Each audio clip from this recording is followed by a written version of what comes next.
నమశివాయ. ప్రార్థన యొక్క శక్తి. ఒక్కొక్కసారి మనం తెలియకుండానే ప్రార్థనలు చేస్తాము. తెలిసి చేస్తాము. కానీ భక్తితో చేసే ప్రార్థన ఎలా ఉంటుందో ఇప్పుడు చూద్దాం. ఒక వృద్ధురాలు కూరగాయల దుకాణానికి వెళ్ళింది. కానీ ఆమె దగ్గర డబ్బులు లేవు కూరగాయలు కొనటానికి. కూరగాయలు అప్పుగా ఇవ్వమని దుకాణదారుణ్ణి అడిగింది. కానీ దుకాణదారుడు నిరాకరించాడు. ఆమె పదే పదే అడగగా దుకాణదారుడు, నీ వద్ద ఏదైనా విలువైన వస్తువు ఉంటే ఈ త్రాసుపై ఉంచు, దాని బరువుకి సమానమైన కూరగాయలు ఇస్తానని చెప్పాడు. వృద్ధురాలు కాసేపు ఆలోచించి, ఆమె వద్ద అలాంటిదేవీ లేదు.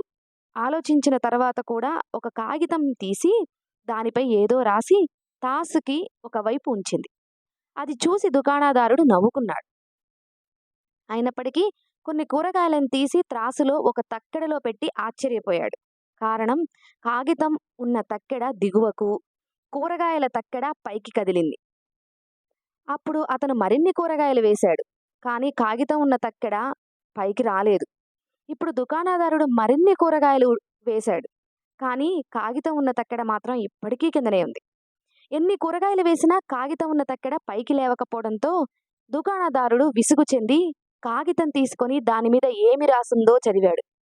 కాగితంలో ఇలా రాసి ఉంది: ఓ భగవంతుడా, నన్ను చూసుకునే బాధ్యత నీదే. ఇప్పుడు ప్రతిదీ మీ చేతుల్లోనే ఉంది. ఇది చదివి దుకాణదారుడు చాలా ఆశ్చర్యపోయి తన కళ్ళను తానే నమ్మలేక ఆ కాగితాన్ని మళ్ళీ మళ్ళీ చదివాడు.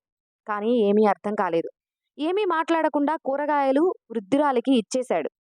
అక్కడే నిలబడి ఇదంతా చూస్తున్న మరో వ్యక్తి, ఆశ్చర్యపోవద్దు, ఆ ముసలావిడ ఈ కాగితంపై హృదయపూర్వకంగా ఆర్తిగా ప్రార్థన చేసి రాసింది.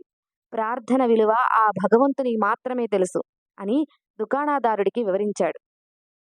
అలా మనం భగవంతుణ్ణి ప్రార్థించాలి. మన జీవితంలో ఆయన ఉనికిని అనుభవించి సహాయం చేయమని ఆయన్ను అభ్యర్థించాలి.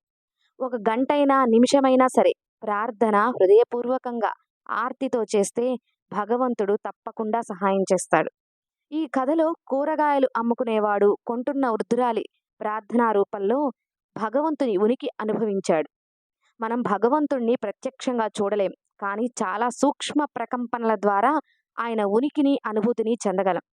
ఆయన మాట వినడానికి మనం మౌనం పాటించాలి. ఎందుకంటే భగవంతుని భాష నిశ్శబ్దం. అది దానికి అదే సంపూర్ణమైనది. నిజానికి మనం చేసే ప్రతి పని అలా నిశ్శబ్దంగా చేయాలి. కాలం కలిసి రాకపోతే అవసరం లేని విషయాలకు కూడా మాట పడాల్సి వస్తుంది. అందుకే ఈ రోజుల్లో మాట కన్నా మౌనమే మేలు. ఓం నమః శివాయ.